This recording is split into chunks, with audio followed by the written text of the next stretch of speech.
The champagne glass shattered against the marble floor, silencing the entire ballroom. 300 of New York's most powerful elites froze, but Lorenzo Sterling, the man they called the King of Wall Street and whispered about as the Don of the East Coast, didn't look at the mess. His cold, predatory gaze was fixed on a trembling waitress near the service exit. She had just done the impossible. She had answered his private encrypted phone, and she had spoken into it in a dialect of Sicilian so ancient and rare only the initiated understood it. Lorenzo raised a single finger to his head of security. "Lock the doors," he commanded, his voice low and lethal, "and don't let her leave." Elena Vance had spent 3 years perfecting the art of being invisible. In the high-stakes world of the Galloway charity, gala invisibility was a requirement for the staff. You were there to fill wine glasses, clear plates, and disappear into the beige wallpaper of the Waldorf Astoria's grand ballroom. You were furniture with a pulse. For Elena, this invisibility was more than a job requirement. It was a survival tactic. "Table 4 needs more sparkling water, Vance. Move it," hissed Marcus, the floor manager, snapping his fingers near her face. Elena kept her head down, a stray lock of dark hair falling over her eyes. "Yes, sir." She moved through the crowd of billionaires, politicians, and socialites with the grace of a phantom. She wore the standard uniform black vest, white shirt, black slacks, and no makeup. She did everything she could to mask the sharp intelligence in her eyes and the regal structure of her cheekbones. To the world, she was just Eleanor, a 24-year-old nobody struggling to pay rent in Queens. But as she poured water for a senator's wife, her ears were open. She was always listening. It was a habit she couldn't break, a remnant of a life she had buried deep in the ashes of the past. "Have you heard about the merger?" a man whispered at the next table. "Merger, it's a hostile takeover," another replied. "Lorenzo Sterling is in the building. He didn't come here for the charity." The name sent a chill down Elena's spine. Lorenzo Sterling. The tabloids called him a venture capitalist prodigy. The streets whispered that his money was washed in blood. He was the head of the Sterling family, a syndicate that had modernized the Mafia into corporate warfare. He was dangerous, brilliant, and utterly ruthless, and he was sitting at table 1.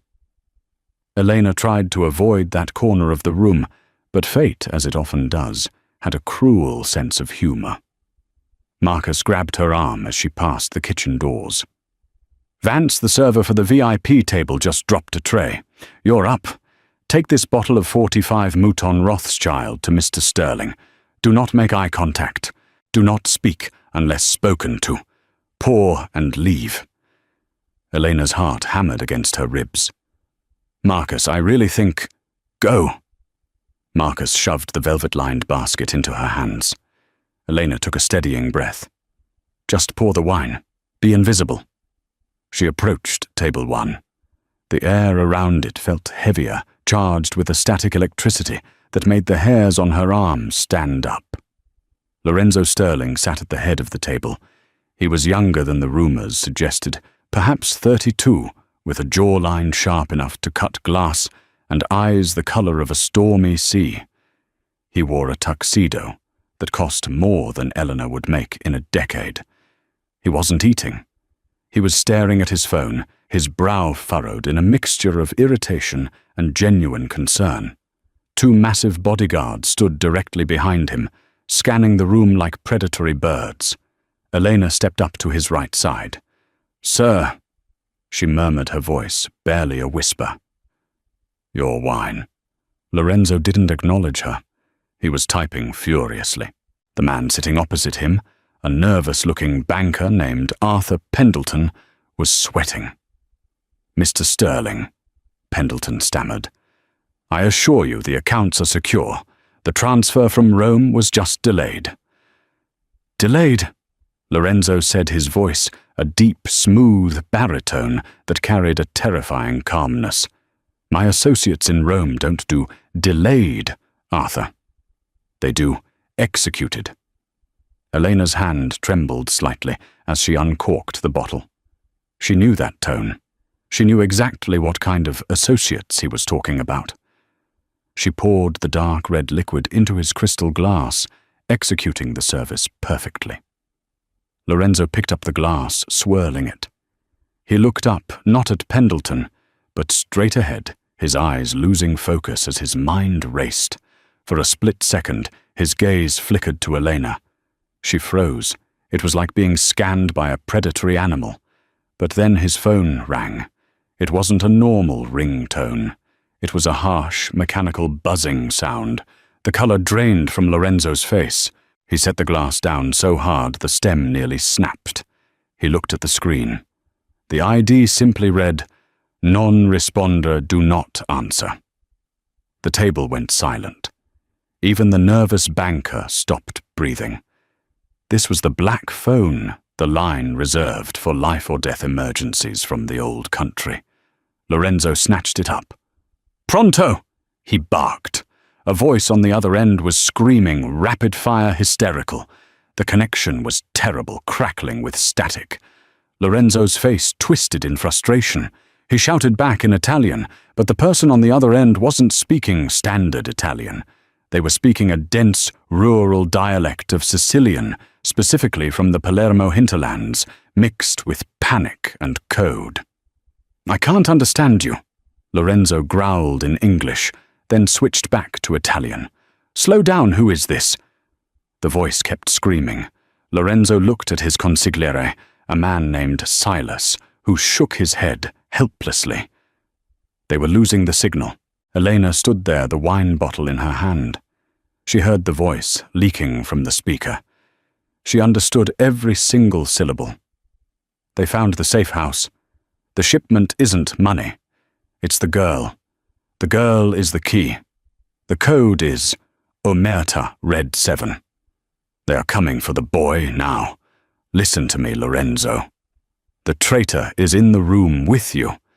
Lorenzo was about to hang up, thinking it was just static interference. If he hung up a child, the boy would die. Elena's instinct overrode her survival protocol. The invisible girl stepped into the light. Without thinking, Elena reached out. Her hand, usually rough from scrubbing dishes, moved with lightning speed. She snatched the phone from the table, right out from under Lorenzo Sterling's nose. The bodyguards lunged. The sound of safety catches clicking off on concealed firearms rippled through the immediate vicinity. "Don't shoot!" Lorenzo ordered, his hand flying up to stop his men. He was too shocked to be angry yet. A waitress had just stolen his phone. Elena pressed the phone to her ear. Her posture changed instantly. She no longer slumped. She stood with a rigid, military straight spine. "Ascolta," she commanded into the phone. Her voice was unrecognizable, authoritative, sharp and fluent in the exact same obscure Sicilian dialect the caller was using. "Calmati immediately. Lukapu is listening. Repeat the coordinates. Who is the traitor?" Lorenzo Sterling froze. He stared at her, his mouth slightly parted. He wasn't looking at a waitress anymore. He was hearing the dialect of his grandfather, a language that had almost died out, spoken with the perfect native inflection of a high-born Sicilian. Elena listened, her eyes darting around the room. "Capito," she said into the phone. "Omerta, Red 7. The boy is at the docks. Warehouse 4. Go, now." She hit the end call button and slammed the phone back onto the table. For 3 seconds the silence was absolute. The background music of the string quartet seemed to fade away. Elena blinked, and the adrenaline crashed. She realized what she had done. She realized who she was standing in front of. She shrank back, her shoulders curling inward, trying to become the invisible waitress again. "I apologize, sir." She whispered, her American accent forced back into place. "He was panicking. I just wanted to help." She turned to flee. "Stop," Lorenzo said. It wasn't a shout. It was a simple statement of fact. Elena froze. Lorenzo stood up slowly. He towered over her. He picked up the phone, looking at it, then at her. "What did he say?" "I don't know, sir. It sounded like Italian. I took a semester in college." "Don't lie to me." Lorenzo stepped closer, invading her personal space. The scent of expensive cologne and danger enveloped her. "That wasn't college Italian. That was Palermitano heavy dialect. That was the language of the families. And you didn't just understand it. You gave him an order." He looked at his bodyguards. "Secure Pendleton." "What?" The banker, Arthur Pendleton, stood up. "Mr. Sterling, what is the meaning of this?" Lorenzo never took his eyes off Eleanor. The girl said the caller identified a traitor in the room. "The caller was my brother. He said the shipment was compromised." Lorenzo turned to Pendleton. "You were the only one who knew the route, Arthur." "This is insane." "You're listening to a waitress," Pendleton shouted. Lorenzo looked at Elena. "What else did he say?" "The code." Elena swallowed hard. She looked at Pendleton, then back at Lorenzo. She knew if she spoke, she was signing her own death warrant. But if she didn't, Lorenzo would kill her right here. "Omerta Red 7, she whispered. And he said the shipment wasn't money. It was a girl. And they are coming for your nephew at the docks. Lorenzo's face went pale. "My nephew." He turned to his head of security, a massive man named Carter. "Send the tactical team to Warehouse 4. Now, and take Pendleton to the basement."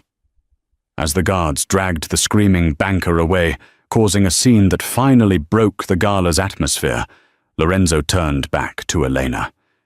She was backing away, inching toward the kitchen door. "I have to go. My shift is over." Lorenzo grabbed her wrist. His grip was like iron, but surprisingly not painful. It was possessive. "Who are you?" he demanded, searching her face. He looked at her name tag. "Elena." "Who are you really?" "Just a waitress," she pleaded, pulling against his grip. "Please let me go." Lorenzo looked at her hands. He saw the calluses, but he also saw a small faint scar on her index finger, a burn mark shaped like a specific crest. He had seen that mark before. In history books. He released her wrist abruptly. Elena didn't waste a second. She turned and ran through the kitchen doors, knocking over a tray of empty glasses. The crash echoed like a gunshot. Lorenzo watched the doors swing shut. He touched his earpiece. "Carter," he said, his voice dropping to a low growl. "Forget Pendleton. I want the girl." "Sir, lock the doors of the hotel. Seal the exits. No one leaves, especially not her." "She's just a waitress, boss." "She just saved my nephew's life and identified a mole within 10 seconds, Lorenzo said, buttoning his jacket. "And she speaks the ghost tongue. She isn't a waitress, Carter. She's a loose end, and I don't leave loose ends." Elena ran. She didn't go to the locker room. She didn't go to the staff exit. She knew how men like Lorenzo Sterling worked. The obvious exits would be covered within 60 seconds. She ran through the steamy, chaotic kitchen, dodging chefs and line cooks. She ducked into the service elevator and hit the button for the laundry levels in the sub-basement. Her heart was pounding so hard, she thought it would burst. Stupid, stupid, stupid. She had spent 3 years hiding from her father's enemies, hiding from the legacy of blood she was born into. She had become Elena Vance, and in one moment of weakness, because a child was in danger, she had revealed herself. The elevator dinged. She sprinted down the concrete corridor, aiming for the waste disposal chute. It was a desperate move, but it led to the alleyway dumpsters. She reached the heavy steel door of the loading bay, locked. Damn it! She kicked the door. "Going somewhere." The voice came from the shadows behind her. Elena spun around her back, pressing against the cold steel door. Lorenzo Sterling emerged from the darkness of the corridor. He had discarded his tuxedo jacket. His sleeves were rolled up, revealing tattoos on his forearms that were usually hidden intricate dark ink, telling stories of violence and loyalty. He was alone. "You're fast," Lorenzo said, walking toward her slowly. "But this is my hotel. I own the building, Elena. I own the ground it sits on." "I didn't do anything wrong," Elena said, her voice shaking but her chin held high. "I helped you." "You did," Lorenzo admitted, stopping 5 feet from her. "My team just secured my nephew at the docks. He's alive. You saved him. And you saved me from a traitor." "Then let me go as a reward," she said. Lorenzo shook his head. A dark, amused smile played on his lips. "You know I can't do that. You know the rules." "I don't know any rules," she lied. "Stop it!" Lorenzo snapped his voice, hard. "Drop the act. You speak the dialect. You recognize the code. You have a burn scar on your finger that looks suspiciously like the crest of the Valente family, my family's oldest, deadest rivals." Elena stopped breathing. The Valentes were wiped out 3 years ago. Lorenzo continued stepping closer, trapping her. Every single one of them. Except there was a rumor. A rumor about a daughter, a bastard child kept in secret, trained not as a soldier but as a spy, a listener. He reached out his hand, hovering near her face. She flinched, but she didn't look away. "You're her, aren't you?" Lorenzo whispered. "Elena Valente." The ghost. Elena's eyes hardened. The fear evaporated, replaced by a cold, sharp resolve. If she was going to die, she would die with her name. "My name," she said, her voice dropping the American accent, completely returning to a rich, cultured Italian cadence, "is Elena. And if you think I'm going to let you drag me into your war, Lorenzo Sterling, you are mistaken." Lorenzo stared at her. The attraction was instant and violent. He had expected her to beg. Instead, she defied him. "You are already in the war, Elena," he said softly. "You just fired the first shot by saving my family." Suddenly his earpiece crackled. Lorenzo's expression shifted from intrigue to alarm. "Boss!" Carter's voice screamed in his ear, loud enough for Eleanor to hear. "We have a situation. The police are swarming the lobby, but they aren't NYPD. It's the feds, and they have a warrant for you specifically regarding the dock shipment." Lorenzo cursed. "Pendleton talked before we could get to him." He looked at Elena. "The police would arrest him. If they found her a Valente, she would be put into the system, and the enemies who hunted her family would find her within hours in a jail cell. She would be dead by morning." "Listen to me," Lorenzo said, his voice urgent. "The FBI is upstairs. If they take me, I'll be out on bail in an hour. If they take you and run your prints, the people who killed your father will know exactly where you are." Elena knew he was right. She was trapped. "What do you want?" she hissed. "I can get us out," Lorenzo said. "I have a private helicopter on the roof. But you have to come with me, willingly." "Why would you save a Valente?" "Because you belong to me now," Lorenzo said, his eyes burning into hers. "You saved my blood. Now I save yours. That is the debt." He extended his hand. "Come with me, or stay here and die." Elena looked at his hand. It was the hand of a killer. But the hallway behind them was filling with the sound of heavy boots and sirens. She made her choice. She took his hand. "Don't make me regret this, Sterling," she warned. Lorenzo pulled her close, his arm wrapping around her waist. "Oh, you will definitely regret it, Tesoro. But at least you'll be alive to complain about it." He kicked open a maintenance panel, revealing a hidden elevator. "Let's go." The helicopter ride was a blur of noise and darkness. Elena sat strapped into the leather seat, her knees pulled to her chest, watching the glittering grid of New York City shrink until it was nothing but a smudge of light against the black Atlantic Ocean. Lorenzo didn't speak. He sat opposite her wearing a headset. His eyes closed, his face a mask of exhaustion and calculation. He was no longer the charming host of the charity gala. He was a general regrouping after an ambush. They flew for an hour. When they finally descended, the landscape was unrecognizable. It wasn't the Hamptons, it was too rugged, too wild. It was a cliffside estate surrounded by dense pine forests, isolated from the world by miles of nothingness. "Welcome to Blackwood," Lorenzo said, his voice crackling over the headset. "My private fortress. No one knows it exists, not the FBI and certainly not the people hunting you." The helicopter touched down on a helipad cantilevered over the crashing waves. As the rotors spun down, the silence of the night rushed back in, heavy and suffocating. Lorenzo helped her out. The wind whipped her hair across her face. He kept a firm hand on her lower back, guiding her toward the massive stone house that looked more like a medieval keep than a modern home.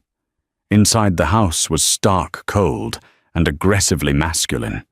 High ceilings, dark wood, and floor-to-ceiling windows that looked out into the void of the ocean.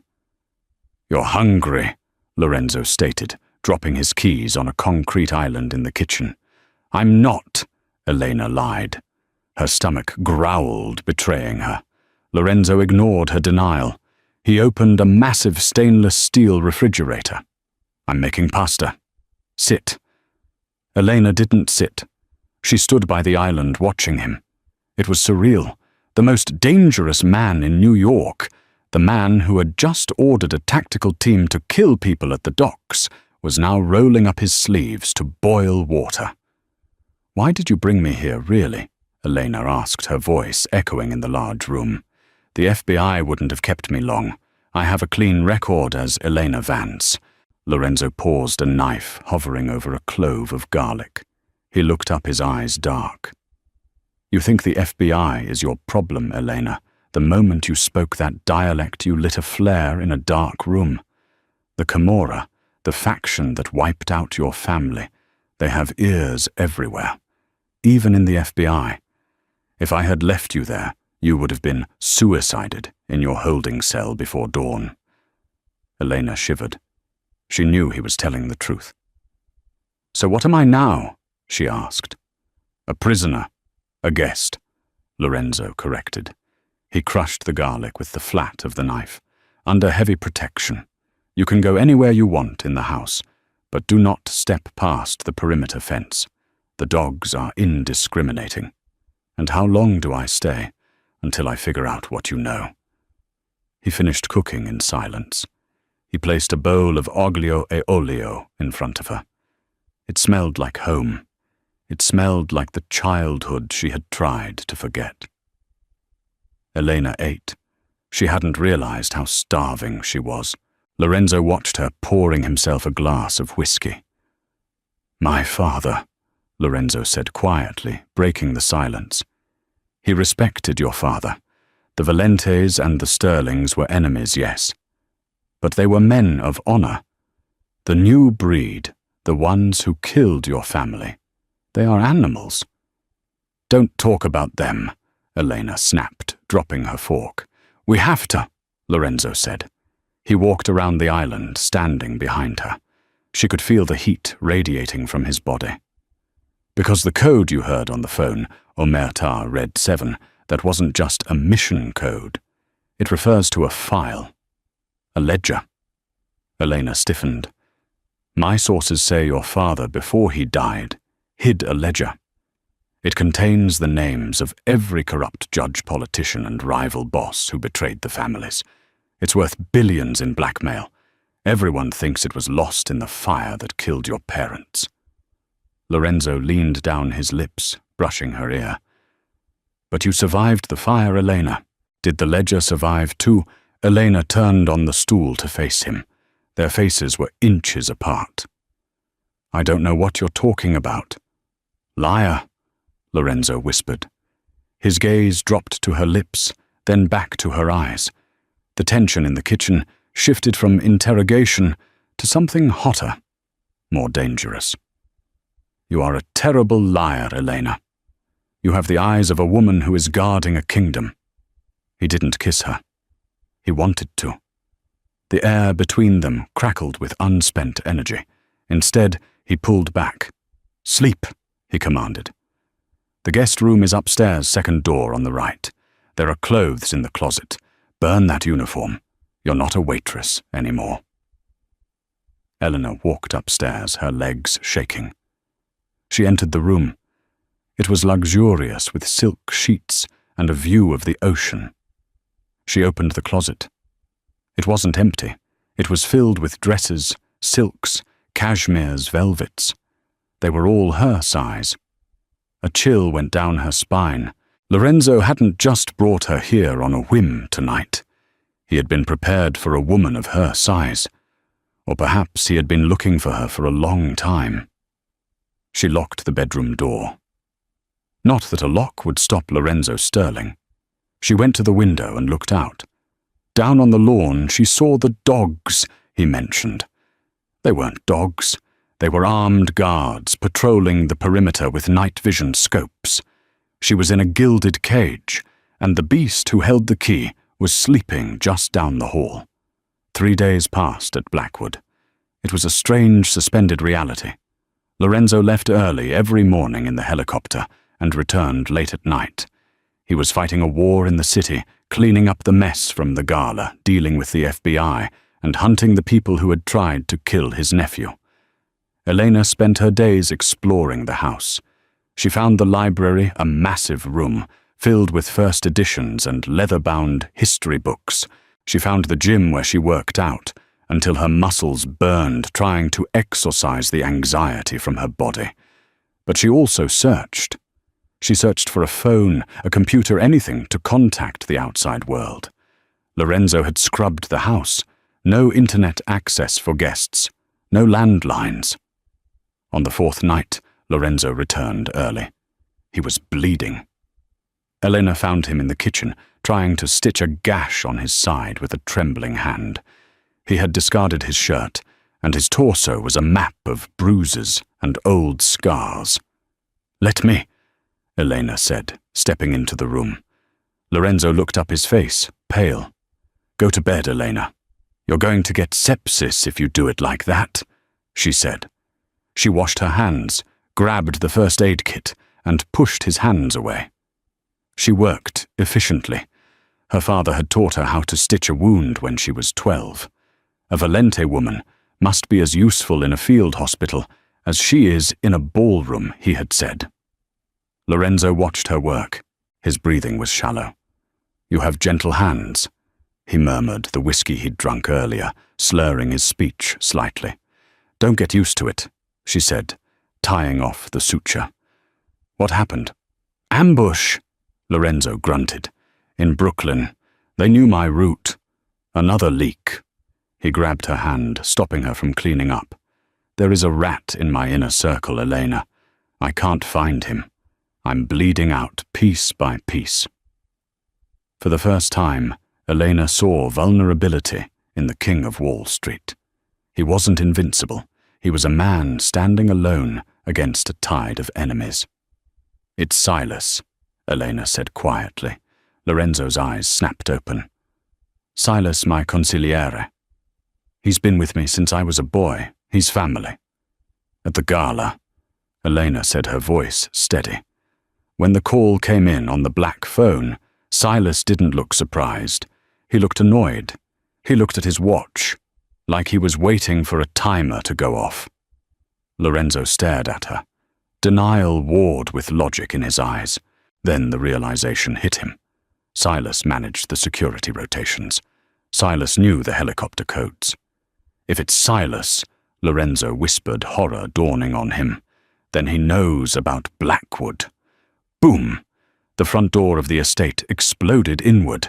The shockwave knocked them both to the floor. Debris and dust filled the air. The sound of automatic gunfire erupted from the front lawn. "Get up!" Lorenzo roared, ignoring his wound. He hauled Elena to her feet. "They're here!" He dragged her toward the library. "The panic room is behind the bookshelf. Go." "What about you?" Elena screamed over the noise of shattering glass. "I'm going to kill them!" Lorenzo grabbed a submachine gun from a hidden panel in the kitchen island. "There are too many of them," Elena argued. She looked at the security monitors on the wall. There were at least 20 men swarming the grounds. They were wearing tactical gear. Lorenzo pushed her toward the library. "Go!" Elena ran into the library. She found the false book, Dante's Inferno, and pulled it. The bookshelf clicked open, but she didn't go in. She looked back. Lorenzo was taking cover behind the kitchen island, exchanging fire with 3 men who had breached the foyer. He was pinned down. He was wounded. He was going to die. Elena looked around the library. Her eyes landed on a display case. Inside was an antique but functional Winchester lever-action rifle, her father's favorite gun. She smashed the glass with a heavy paperweight. She grabbed the rifle and a box of ammunition. She wasn't just a waitress. She wasn't just a spy. She was a Valente. And Valentes didn't hide in holes while their allies died. She ran back to the balcony overlooking the foyer. Lorenzo was out of ammo. A mercenary was advancing on him, shotgun raised. Elena leveled the Winchester. She didn't hesitate. She exhaled just as her father taught her. Crack! The mercenary dropped a bullet in his shoulder. Lorenzo looked up, shock written all over his face.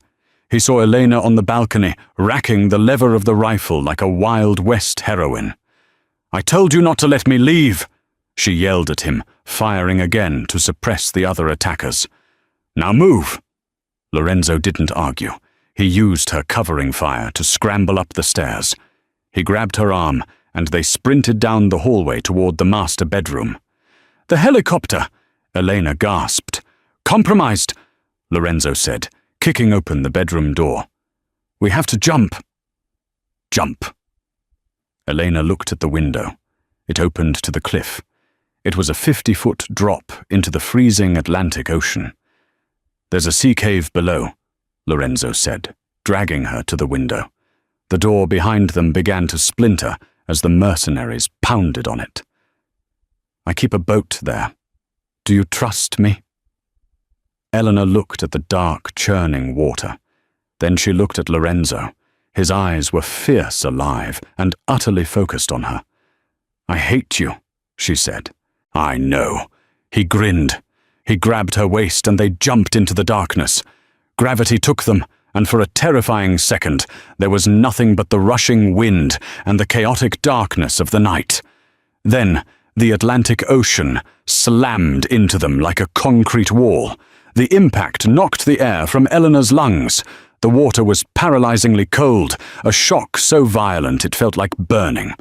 She was plunged deep into the churning blackness, tumbled around like a rag doll by the currents, slamming against the cliffside. Panic flared sharp and primal. She kicked out her heavy dress, tangling around her legs, dragging her down. Just as her lungs began to scream for air, a hand gripped her arm. It was a vice-like grip, bruising and desperate. Lorenzo. He hauled her upward. They broke the surface together, gasping, coughing up brine and desperation. The waves were high, crashing over their heads, threatening to smash them against the jagged rocks of the cliff base. "Swim," Lorenzo roared over the sound of the ocean spitting out salt water. "To the left, the cave is to the left." Elena couldn't see anything but sea spray and darkness, but she obeyed. She swam, fighting the freezing numbness that was already creeping into her limbs. Lorenzo stayed beside her, his hand occasionally checking her life vest, guiding her through the treacherous swells.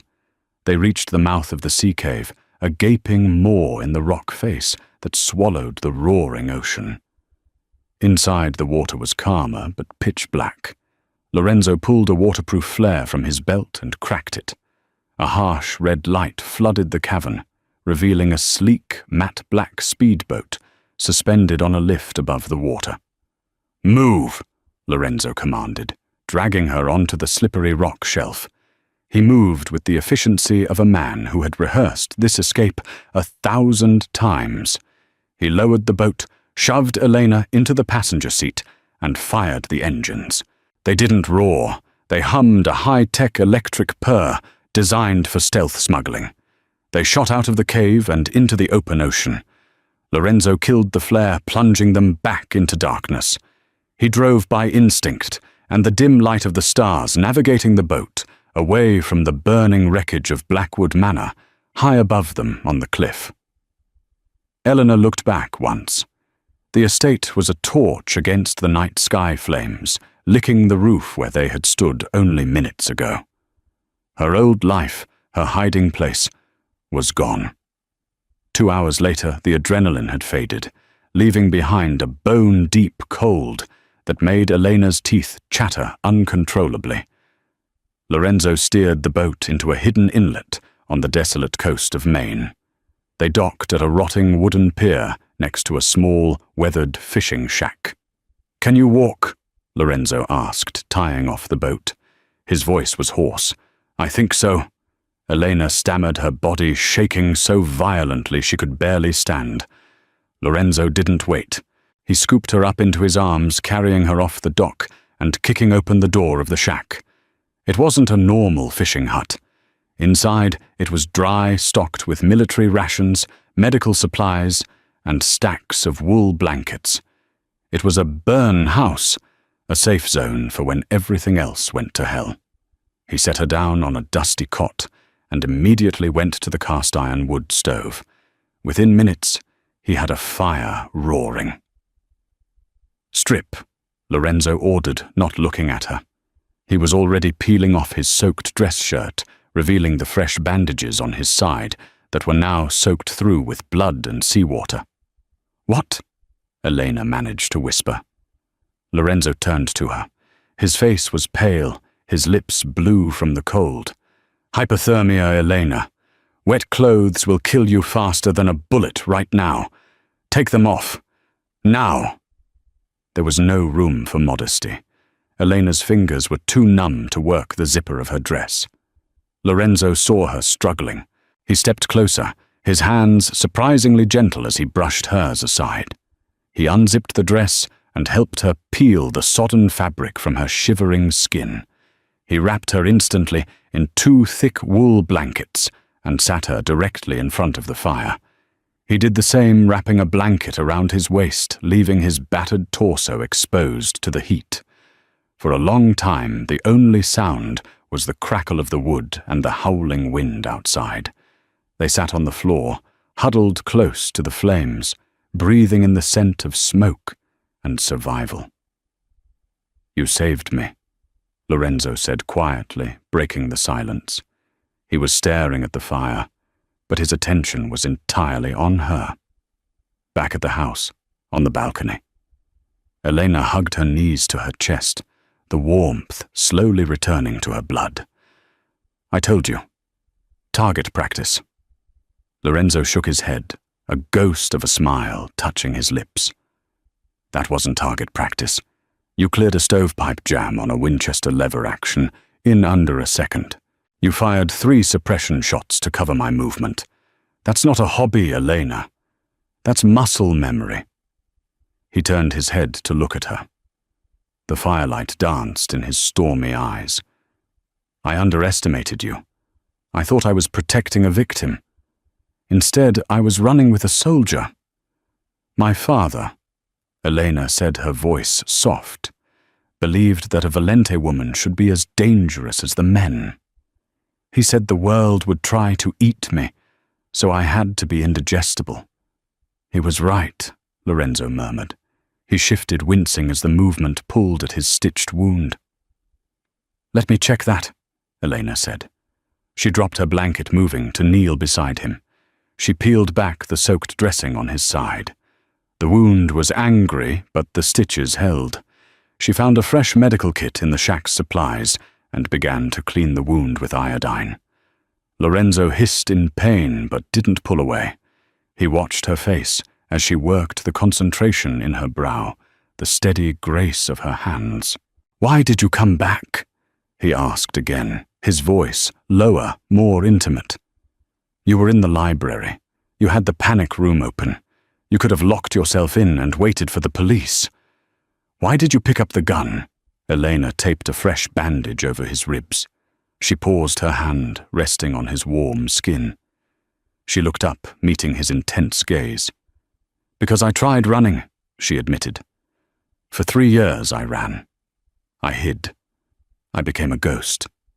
And tonight, watching you fight them alone, I realized I was done running. I couldn't watch another person. She stopped herself. "I couldn't watch you die." Lorenzo reached out his hand, cupping her cheek. His thumb brushed over her lower lip. The air in the shack shifted. The danger that had chased them here had stripped away all the polite lies. There was only the heat of the fire and the magnetic pull between two predators who had survived the hunt. "You are the most magnificent thing I have ever seen," Lorenzo whispered. He leaned in. Elena didn't retreat. She met him halfway. The kiss was desperate. It tasted of salt smoke and adrenaline. It wasn't gentle, it was a collision. Lorenzo pulled her into him, his hands tangling in her damp hair. Elena gripped his shoulders, anchoring herself to him. It was a release of 3 years of fear, a reclaiming of life in the face of death. They fell back onto the pile of blankets, the storm outside, forgotten, finding solace in the only thing that felt real, each other. Morning brought a cold grey light filtering through the cracks in the wooden walls. The fire had burned down to embers. Elena woke to the sound of Lorenzo pacing. He was fully dressed in spare clothes, from the shack's locker, black tactical pants, and a heavy sweater. He was speaking low and fast into a burner phone. Elena sat up, clutching the blanket to her chest. Reality came rushing back. Lorenzo ended the call and smashed the phone under his boot. He looked at her, his expression grim. The lover from the night before was gone. The Don was back. "Silas has made his move," Lorenzo said, his voice flat. "He's declared me dead. He's calling a meeting of the Commission tonight at Sterling Tower. He plans to merge my territory with the Camorra and split the profits." "He's moving fast," Elena said, standing up and reaching for the spare clothes Lorenzo had left out for her. "He has to," Lorenzo explained. "He knows if he waits, the rumors of my survival will start. He needs to lock down the power vacuum tonight." He checked the magazine of a 9mm pistol he had found in the stash. "I'm going back." Elena paused, pulling on a sweater. "Alone. That's suicide. He'll have the entire building locked down." "I built that building," Lorenzo said coldly. "I know ways in that Silas doesn't, and I'm not going to let him turn my family's legacy into a subsidiary of the people who killed yours." "You can't walk in there without leverage," Elena argued. "Even if you kill Silas, the other families won't back you. They'll think you're weak. They'll think you lost your empire. You need something to force them to kneel." "I have my name," Lorenzo said stubbornly. "Names don't buy loyalty anymore, Lorenzo. Fear does. And money." Elena walked over to him. "You need the ledger." Lorenzo froze.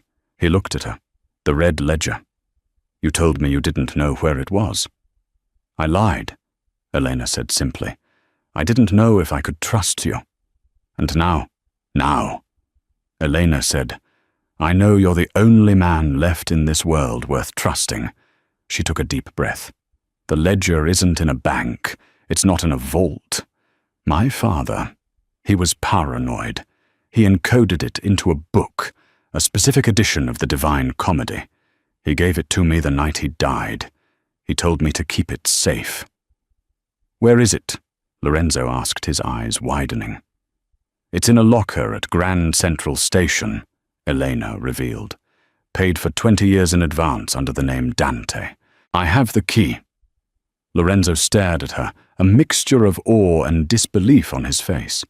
She held the keys to the entire underworld in her pocket. "If we get that book," Lorenzo said slowly, the plan forming in his mind. We don't just kill Silas. We own the commission. We own the judges, the senators, the unions. We own everything. Exactly, Elena said. She stepped closer, her eyes hardening with resolve. But we do this together. No more hiding me in safe houses. No more treating me like a guest. If you walk into that room with me, Lorenzo warned, there is no going back. You will be a target for the rest of your life. You will be the Mafia queen. Elena smiled, a sharp, dangerous expression that mirrored his own. I was born a Valente Lorenzo. I was never meant to be a waitress. Lorenzo looked at her, and for the first time he didn't see a liability. He saw a partner. He saw his equal. Okay, Lorenzo said, handing her a pistol. Let's go get your book, and then let's go take back our city. The storm outside the penthouse of the Sterling Tower was violent, a mirror of the turbulence inside. Rain lashed against the floor-to-ceiling glass in sheets, blurring the lights of the Manhattan skyline into smears of neon and grey. Inside, the air was thick with the scent of Cuban cigars and expensive scotch, specifically Lorenzo's private reserve of Macallan 50, which Silas was currently pouring for the gathered men with a trembling yet arrogant hand. The room was occupied by the Commission, the heads of the 5 families who controlled the eastern seaboard. There was Don Moretti, a man who looked like a bulldog in a suit. Don Russo, thin and viper-like. Don Gambino, the oldest and most traditional, and Don Ferrari, who controlled the ports. Silas stood at the head of the long mahogany table, the seat that had belonged to Lorenzo just 24 hours ago. He raised his glass, the amber liquid catching the dim light. To evolution. Silas said, his voice smooth, but lacking the natural gravity Lorenzo possessed. Lorenzo was a brother to me, truly. But he was stuck in the past. He was obsessed with legitimacy, with clean money. He forgot that we are wolves, not sheepdogs. His death, while tragic, opens a door for a new era, a profitable era. Don Gambino grunted, shifting his heavy frame. We have not seen a body, Silas. In our world, no body means no funeral. The explosion at Blackwood leveled the entire cliffside. Silas dismissed, waving a hand. The police have already cordoned off the wreckage. No one survived that inferno. I have already absorbed his security detail. The transition is complete. Is it? Don Russo asked, narrowing his eyes. Because my sources say the FBI raid at the gala was a setup you orchestrated to flush Lorenzo out. Silas stiffened. I did what was necessary to protect the organization. Lorenzo was compromised. He was listening to a waitress. And that waitress, Russo pressed, was rumored to be a Valente, a ghost story. Silas scoffed, slamming his glass down harder than he intended. The Valentes are dead. I burned them myself. Now are we going to argue over ghosts, or are we going to discuss the distribution of the Sterling territories? Before anyone could answer, a soft, rhythmic sound cut through the tension. Ding! The private elevator at the far end of the penthouse, the one that required a retinal scan and a voice key only one man possessed, hissed open. The silence that fell over the room was absolute. It was a vacuum sucking the air out of the lungs of every man present. Lorenzo Sterling stepped out of the shadows of the elevator car. He was not the charred corpse Silas had promised. He was dressed in a suit of midnight blue, tailored so sharply it could cut. He had a bandage on his neck and bruises painting his knuckles, but his eyes were clear, cold, and burning with a terrifying intelligence. But it was the person on his arm who made the Dons gasp. Elena walked beside him, her hand tucked securely in the crook of his elbow. She had shed the skin of the invisible waitress. Tonight she wore a gown of blood-red silk that pooled around her feet like liquid fire. Her dark hair was slicked back, revealing the sharp, aristocratic lines of her face. She didn't look at the floor. She looked directly at the table of men who had hunted her family. "I apologize for the interruption," Lorenzo said, his voice low and vibrating with menace. He walked slowly toward the table, his footsteps heavy on the marble floor. "But I believe you're sitting in my chair, Silas." Silas stumbled back, his face draining of blood until he looked like wax. "Lorenzo, we were told, the police report." "You talk too much," Lorenzo said calmly. Behind him, the elevator doors opened again, and 12 of Lorenzo's most loyal enforcers' men who had been presumed dead or missing fanned out into the room. They leveled assault rifles at Silas's personal guards. Silas's men didn't even twitch. They knew the hierarchy. They lowered their weapons immediately. "You have no power here," Silas spat, trying to regain his composure, sweat beading on his upper lip. "The commission has already recognized the transition. You're a relic, Lorenzo. You and your whore." The temperature in the room dropped 10 degrees. Elena let go of Lorenzo's arm. She walked forward, her heels clicking rhythmically on the floor. She stopped directly across from Silas. "Watch your tongue," she said. She didn't speak English. She spoke the heavy ancient Sicilian dialect of the Palermo Hills, the language of kings and dons. Don Gambino's eyes widened. "That dialect." "Gentlemen." Elena switched to flawless, icy English. "You know who I am. You just didn't want to believe it. I am Elena Valente, the daughter of the man you respected. The daughter of the family Silas betrayed to the Camorra." She reached into a small clutch and pulled out a heavy leather-bound book. The cover was scorched, smelling faintly of smoke and time. The red ledger. She slammed it onto the mahogany table. The sound echoed like a gunshot. "Silas told you he orchestrated the raid to protect the organization," Elena said, her voice ringing with authority. She opened the book, her fingers tracing the handwritten lines. "But the truth is in the numbers." She turned to Don Moretti. "Don Moretti, for 5 years, you've wondered why your union dues in Jersey were consistently 15% short. You blamed the feds." Elena tapped the page. "Silas has been skimming it, wiring it to an account in the Cayman Islands under the name Apex Holdings. Page 40. Moretti's face went purple. He looked at Silas with murder in his eyes. Elena didn't stop. She turned the page, locking eyes with Don Russo. "And you, Don Russo, your son's arrest last year, the one that cost you 3 warehouses to fix Silas, tipped off the DIA. He traded your son for safe passage of his own heroin shipment.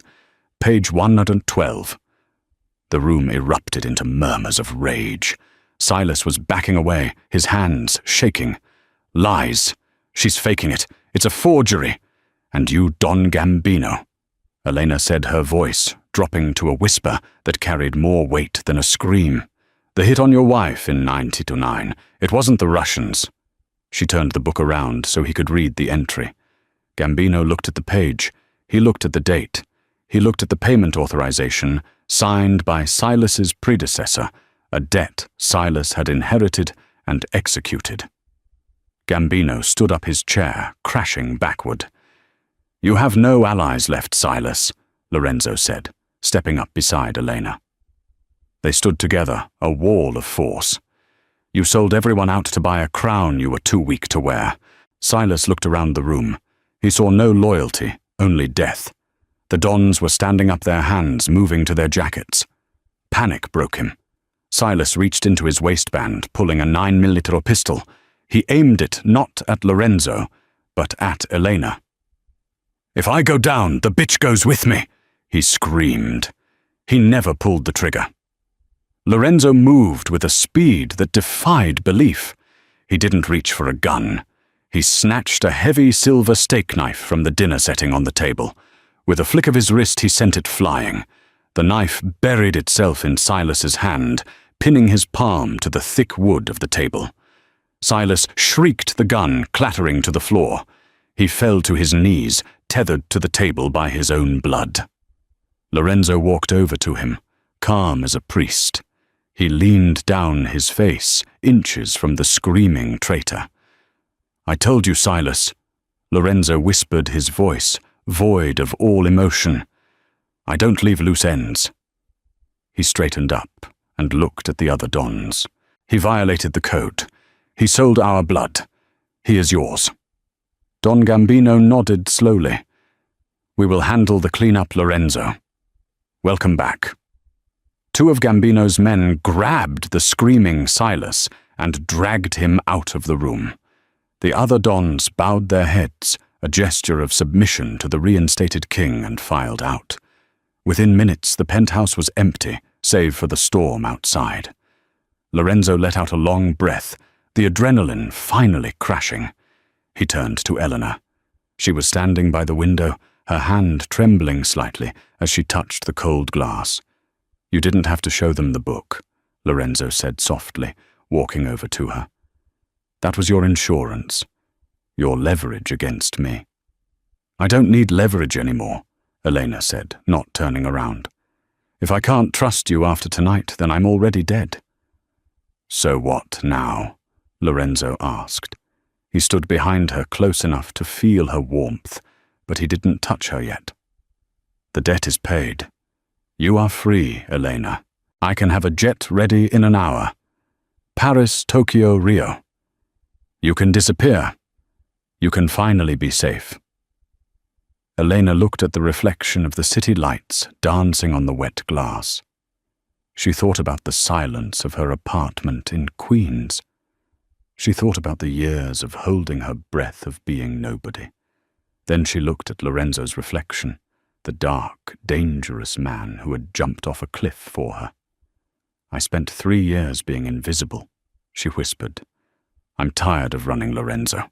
I'm tired of hiding." She turned to face him. Her eyes were fierce. "And besides, Paris is boring in the fall." A slow smile spread across Lorenzo's face. It was the first genuine smile she had seen on him, a smile that reached his eyes. "Stay," he said, his voice rough with emotion. He reached out and took her hand, his thumb tracing the white scar on her finger. "Stay, and rule with me. Be the queen to my king." "It will be dangerous," she warned, stepping closer. "There will always be another Silas, another war." "Life with me is always dangerous, Tesoro," he replied, pulling her flush against his chest. "But I promise you, it will never be boring." "Good," Elena said, reaching up to straighten his collar. "Because I think I've developed a taste for it." Lorenzo laughed, a low rumble in his chest. "Then don't ever leave." "Try and make me," she challenged. He kissed her, then a deep, searing kiss that sealed their pact. High above the city, amidst the lightning and the rain, the invisible girl and the Mafia boss claimed their kingdom. They were two broken halves that, when fused together in the fire of betrayal, became unbreakable. And that is how the invisible waitress became the queen of the New York underworld. Elena Valente didn't just survive the Mafia world. She conquered it, proving that sometimes the most dangerous weapon in the room isn't the gun on the table, but the girl pouring the wine. Lorenzo Sterling thought he was saving a damsel, but he ended up finding the only partner capable of handling his fire. Their love story wasn't written in flowers and chocolates.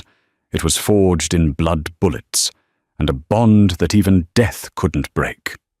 If you enjoyed this intense Mafia romance full of twists and power plays, please hit that like button. It helps the channel so much. Don't forget to subscribe and ring the bell so you never miss a story. Comment below.